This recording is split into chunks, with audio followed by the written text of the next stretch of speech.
민족의 대이동이라고 하는 구정연휴가 시작이 됐습니다. 서해안 쪽으로 눈이 많이 올 것 같다는 예보가 있는데 안전한 귀향 또 귀경길이 되었으면 좋겠습니다. 시절이 아무리 어수선하고 혼돈의 연속일지라도 계절은 하나님이 창조 질서를 따라 어김없이 찾아오고 되돌아가고 유한한 시간 또한 변함없이 창조의 완성을 향해 흘러가고 있습니다. 그러나 변하지 않는 한 가지가 있습니다. 그것은 하나님이 이 세상을 사랑하신다는 것이고 그 사랑만이 우리가 살아가야 할 유일한 소망과 구원의 소망이라는 것입니다. 아멘. 로마서 5장에 보면 이렇게 되어 있습니다. 소망이 우리를 부끄럽게 하지 아니하면 우리에게 주신 성령으로 말미암아 하나님의 사랑이 우리 마음에 부은 바 됨이니 우리가 아직 연약할 때의 기약대로 그리스도께서 경건하지 않은 자를 위하여 죽으셨도다. 우리가 아직 죄인 되었을 때에 그리스도께서 우리를 위하여 죽으심으로 하나님께서 우리에 대한 자기의 사랑을 확증하셨느니라. 그러면 이제 우리가 그의 피로 말미암아 의롭다 하심을 받았으니 더욱 그로 말미암아 진노하심에서 구원을 받을 것이니 곧 우리가 원수 되었을 때에 그의 아들의 죽으심으로 말미암아 하나님과 화목하게 되었은즉 화목하게 된 자로서는 더욱 그의 살아나심으로 말미암아 구원을 받을 것이니라. 아멘. 이 땅의 삶으로 모든 것이 끝난다면 예수님을 주와 그리스도로 믿고 따르며 희생과 수고와 고난받기를 자원하는 자들만큼 미련하고 어리석은 자는 없을 것입니다. 그러나 우리는 의의 최후 승리와 영생이 있음을 믿습니다. 아멘. 오늘 함께 나눌 말씀은 고린도후서 4장인데 먼저 1절에서 7절 말씀을 봉독하겠습니다. 그러므로 우리가 이 직분을 받아 긍휼하심을 입은 대로 낙심하지 아니하고 이에 숨은 부끄러움의 일을 버리고 속임으로 행하지 아니하며 하나님의 말씀을 혼잡하게 하지 아니하고 오직 진리를 나타내므로 하나님 앞에서 각 사람의 양심에 대하여 스스로 추천하노라. 만일 우리의 복음이 가리었으면 망하는 자들에게 가리어진 것이라. 그 중에 이 세상의 신이 믿지 아니하는 자들의 마음을 혼미하게 하여 그리스도의 영광의 복음의 광채가 비치지 못하게 함이니 그리스도는 하나님의 형상이니라.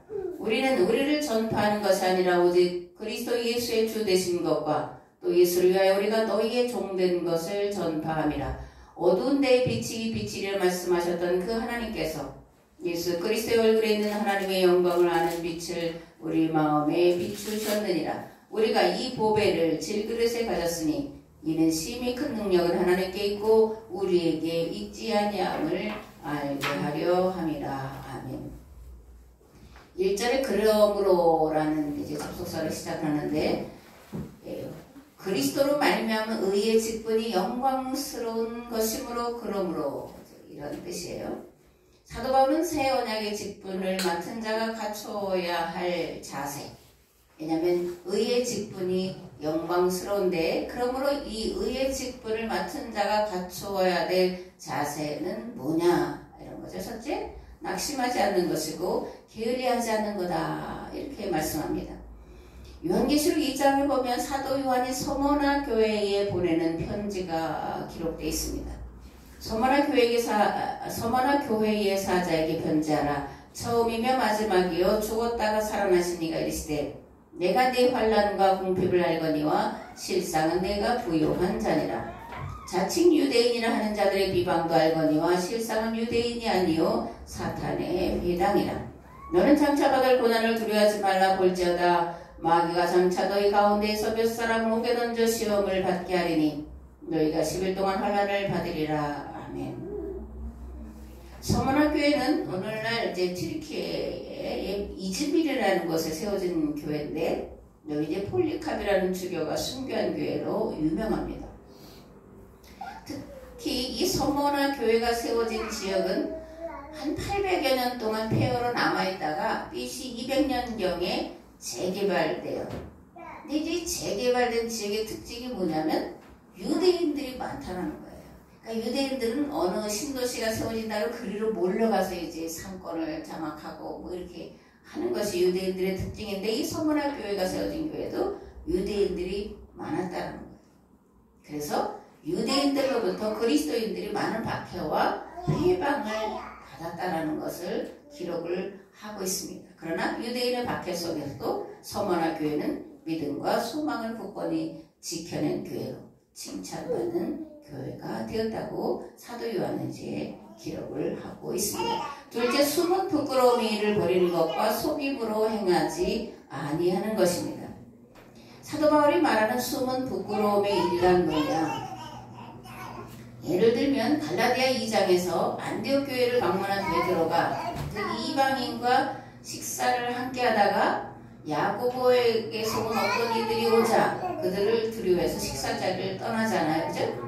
그래서 바나바도 베드로의 모습을 보고 같이 밥을 먹다가 그 자리를 떠납니다. 그래서 사도 바울이 베드로를 이제 공개적으로 책망하는 일이 벌어지게 됩니다. 그러고는 나는 그들이 복음의 진리를 따라 바르게 행하지 아니함을 보고 모든 자 앞에서 게바에게 이르되 내가 유대인으로서 이방인을 따르고 유대인답게 살지 아니하면서 어찌하여 억지로 이방인을 유대인답게 살게 하느냐 라고 이제 책망을 합니다. 그렇다고 베드로가 계속 이런 행동을 했다라는 것은 아닙니다. 다만 여전히 할례파, 즉 바리새파에서 개종한 그리스도인들이 이방인 지역에 세워진 교회를 찾아다니면서 할례받아야 구원받는다고 가르친 것과 비교해서 사도 바울은 유대교의 가르침이 아니라 복음을 따라 전하고 살고 있고 그렇게 살아야 된다는 것을 비교해서 이제 말씀을 하고 있는 본문입니다. 세 번째로 하나님의 말씀을 혼잡하게 하지 아니하는 것입니다. 혼잡하게 한다라는 말은 눈을 멀게 한다. 그런 의미가 들어있습니다.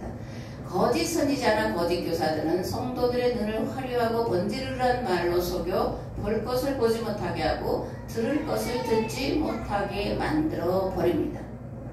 진리는 사실 단순합니다. 왜냐하면 상식과 반대되지 않기 때문에 그렇습니다.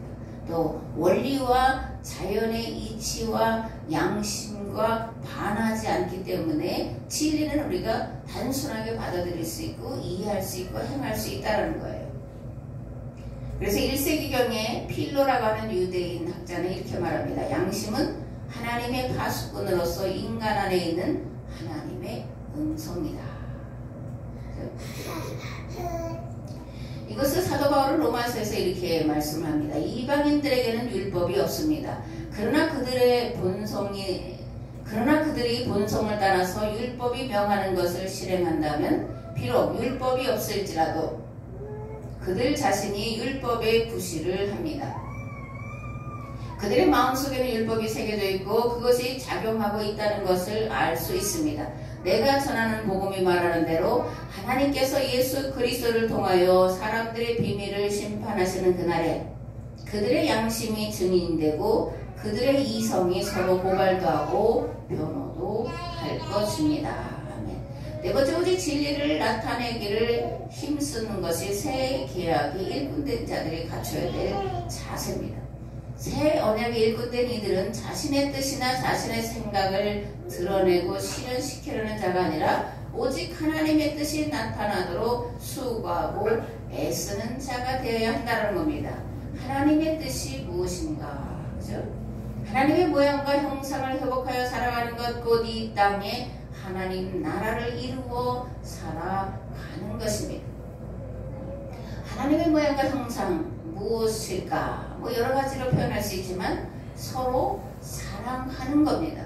서로 용납하고 용서하는 거예요. 그리스도 안에서 함께 어우러져 살아가는 것입니다. 오늘 한국교회와 한국사회, 우리 세상에 이렇게 무질서하고 곤란한 것은 하나님의 모양과 형상을 잃어버렸기 때문인 거예요. 서로 용납할 수 없고 서로 이해할 수 없고 서로 용서할 수 없는 그런 시대 속에 살아가는 건 하나님의 모양과 형상을 잃어버렸기 때문이다. 그러므로 이것을 되찾는 것이 이 세상에, 이 세계의 평화를 가져오는 유일한 길이다. 이렇게 생각합니다. 아멘.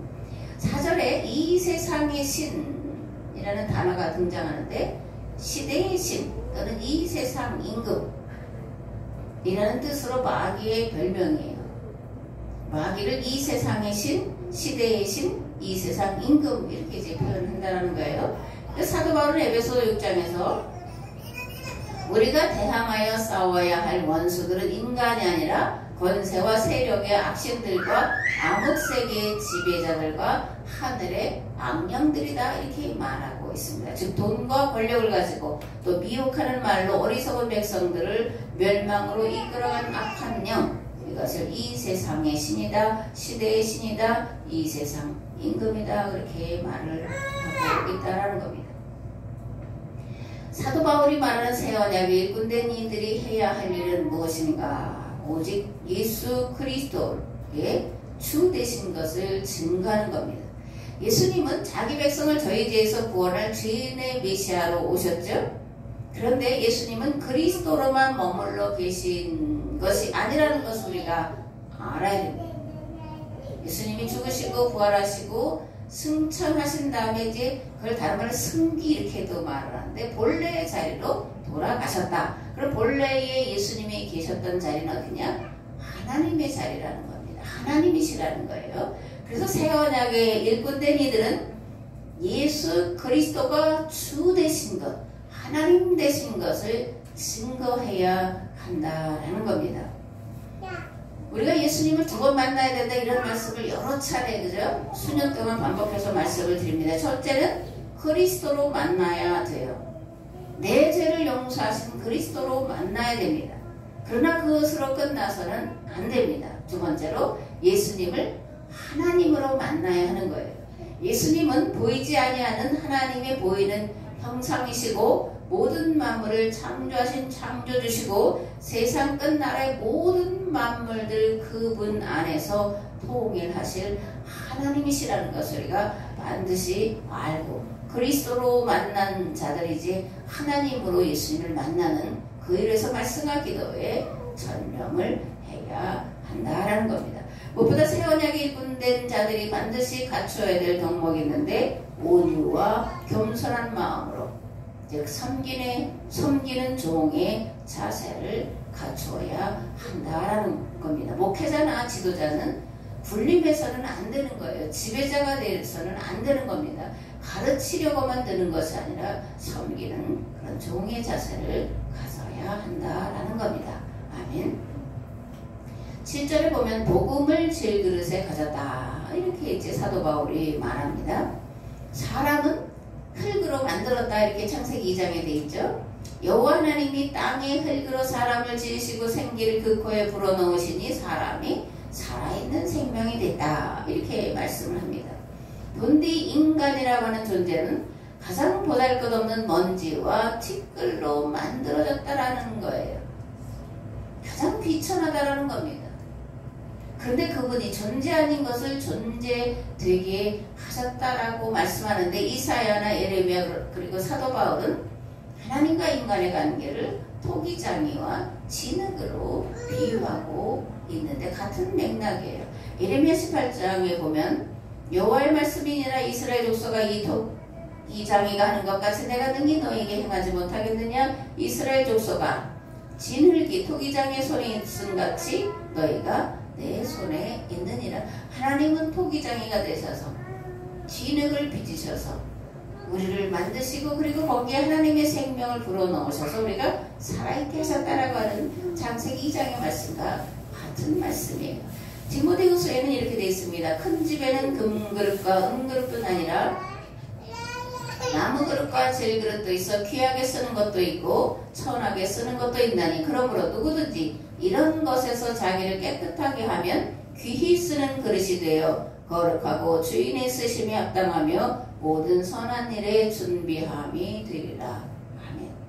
사도 바울은 사람을 질그릇에 그리고 복음을 보배라고 비교해서 말씀하면서 이 보배를 질그릇에 담아주셨다 이렇게 놀랍게 고백을 합니다. 그러면서 하나님은 스스로 자신을 높이는 자는 들어쓰시지 않고 도리어 스스로 질그릇 즉 쓸모없는 자라고 생각하는 자들을 들어쓰신다고 말씀을 하고 있습니다. 그렇다면 사도 바울은 이렇게 말씀하는 것일까? 유대인들은 자기의 즉 율법을 행함으로 스스로 의롭게 됐다. 또 율법을 행하는 것을 나의 공로로 알고 그것을 통해서 구원을 받는 공로주의가 팽배해 있었습니다.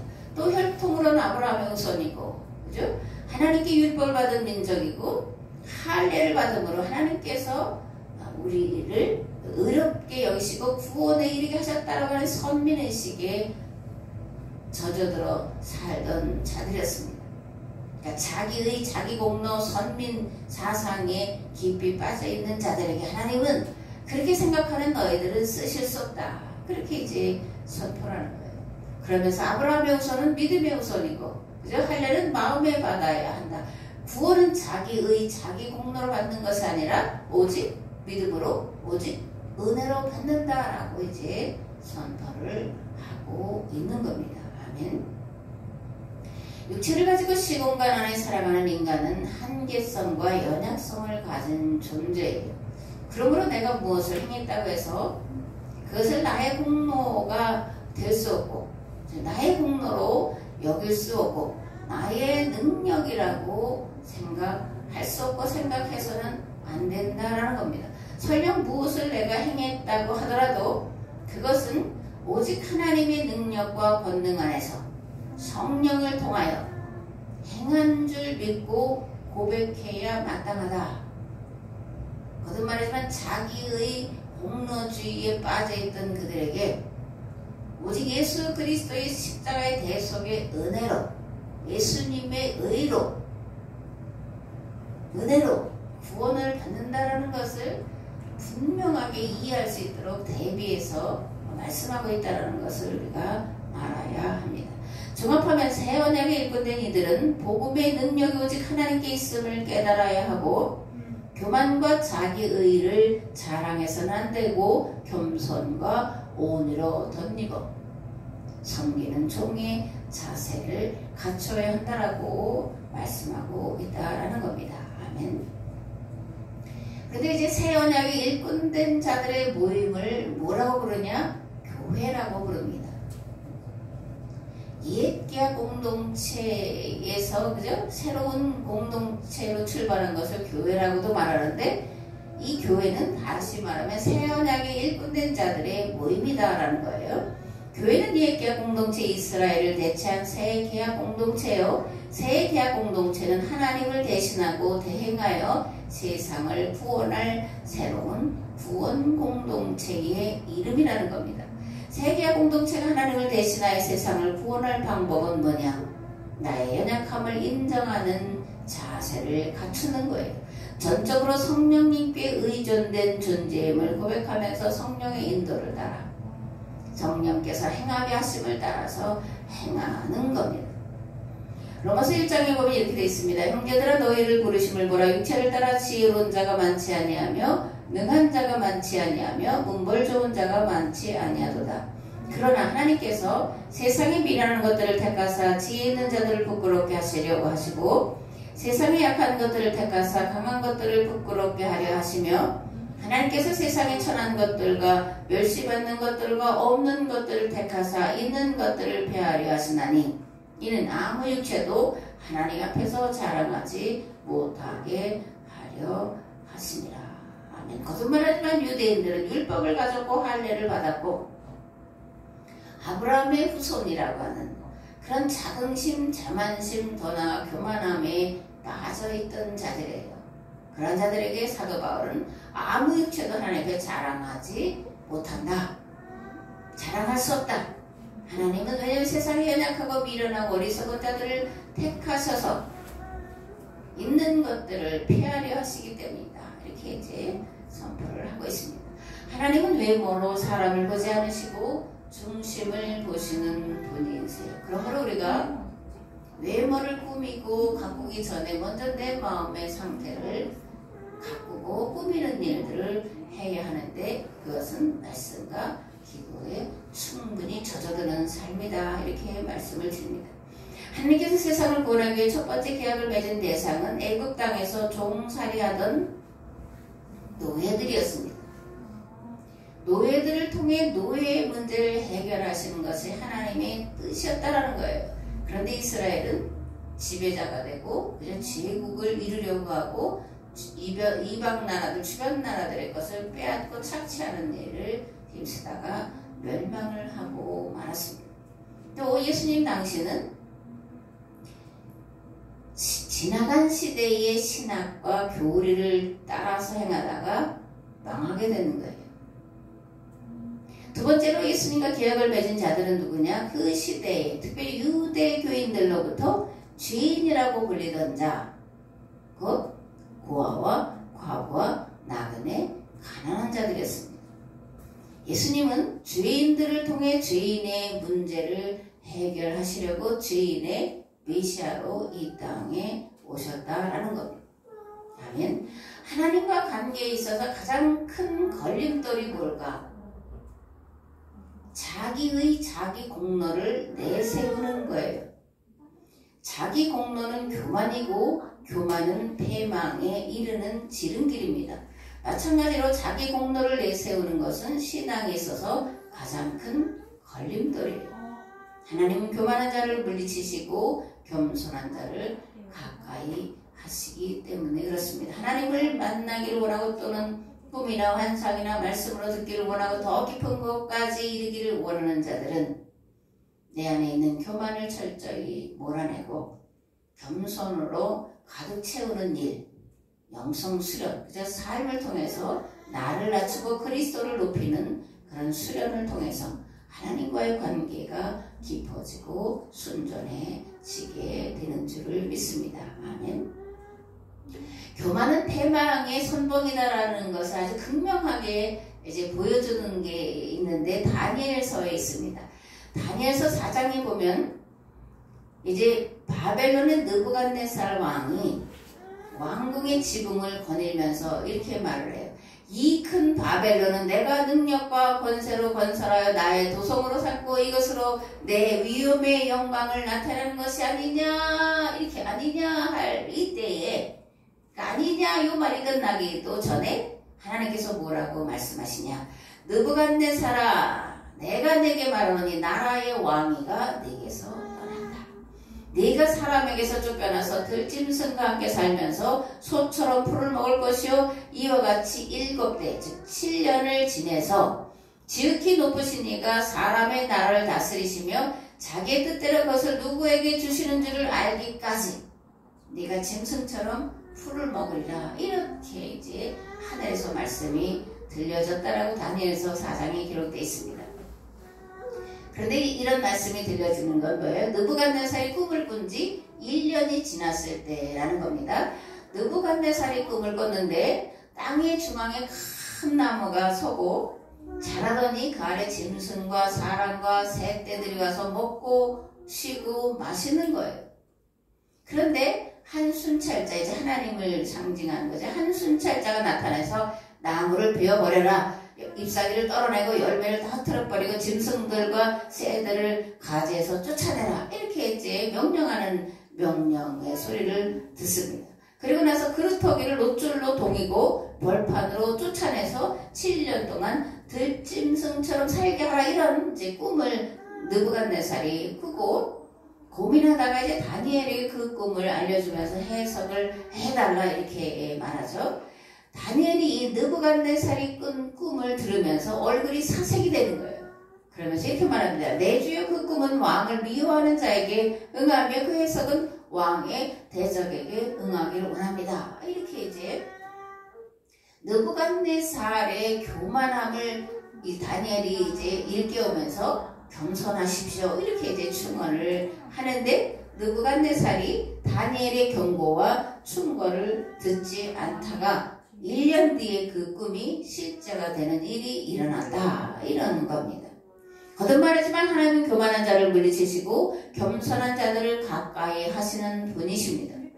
그러므로 우리는 내 공로를 내세울 것이 아니라 설령 내가 무엇을 했을지라도 그것을 다 행한 후에 이렇게 고백을 해야 합니다. 저는 무익한 종입니다. 마땅히 해야 할 일을 한 것뿐입니다. 아멘. 하나님께서 함께 하시지 않으면 나라는 존재는 존재의 의미, 존재의 가치가 없습니다. 또 내가 무엇이든 행하고 무엇을 이루었든지 간에 그것 또한 내가 한 것이 아니라 성령님의 도우심으로 한 것뿐임을 고백을 해야 됩니다. 그러면 내가 한 것이라고 생각하는 그 순간 하나님은 그렇게 생각하는 그의 교만을 철저히 무너뜨리신다는 것을 반드시 우리는 기억을 해야 합니다. 그러므로 하나님 앞에 자기 공로는 설 자리가 없다는 것을 항상 기억하며 살아야 할 줄 믿습니다. 아멘. 하나님을 대신하고 대행하려는 자는 자기 공로를 철저히 배제해야 한다. 제가 오늘 말씀에서 여러 번 반복을 해서 말씀을 드립니다. 자기 공로, 자기 의를 철저히 배제하고 오직 온유와 겸손으로 덧입어야 합니다. 마지막으로 질그릇이든 금그릇이든 크든 작든 그것이 중요한 것이 아니라 속이 깨끗하냐 아니냐가 중요하다라는 거예요. 아무리 금이나 은으로 만들었고 크고 화려하게 만들었을지라도 그 안에 더러운 것들로 가득 차 있다면 하나님은 쓰실 수 없다라는 거예요. 그럼 쓰시려면 어떻게 되냐? 내가 쓰임 받으려면 어떻게 되냐? 내 안에 있는 더러움, 교만, 탐욕, 거짓, 우상 숭배의 영들을 다 몰아내야 된다라는 겁니다.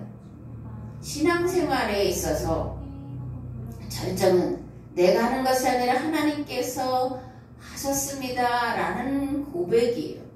사도 바울은 이것을, 이 보배를, 예수 그리스도의 복음을, 영생에 이르게 하는 복음을 질그릇에 가지고 있다, 이렇게 고백을 하고 있습니다. 아멘.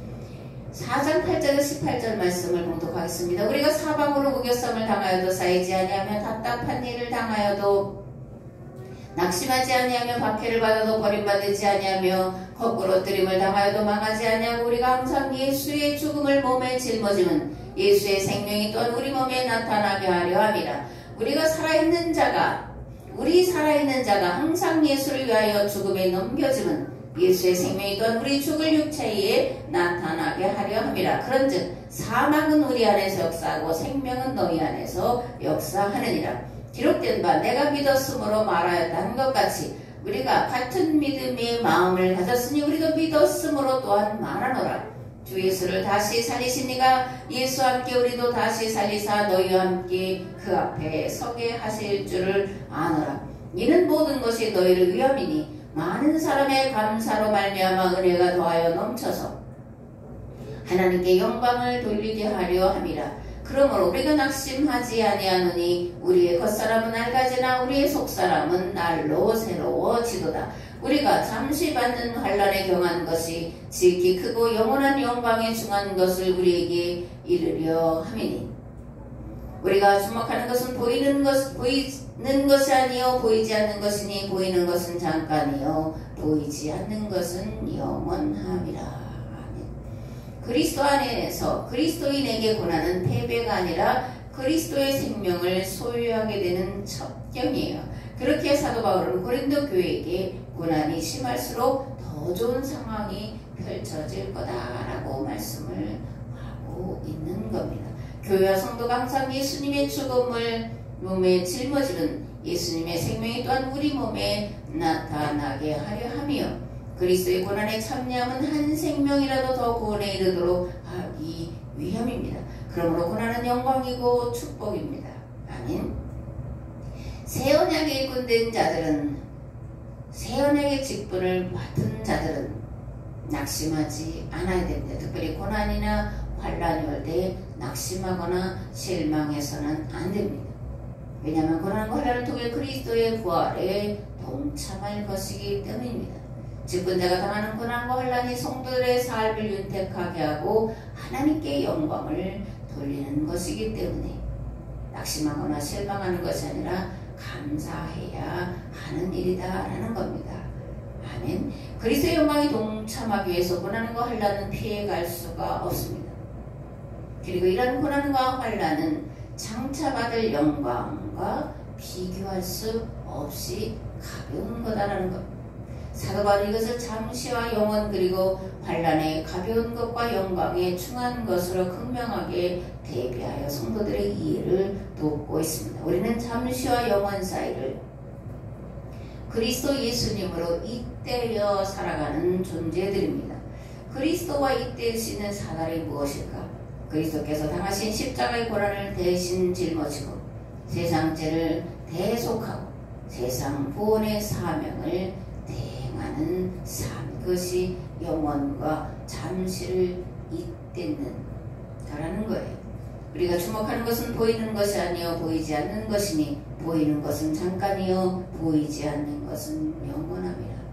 영혼을 사모하며 살아가는 오늘 우리 모두에게 고난과 환난이 쏠릴 때 감사하면서 이 고난과 환난을 예수 그리스도의 도우심, 성령님의 도우심으로 감당해 나감으로 이 세대 만물을 구원하는 그리스도의 일꾼된 자의 책임을, 사명을 잘 감당하시기를 우리 주 예수 그리스도의 이름으로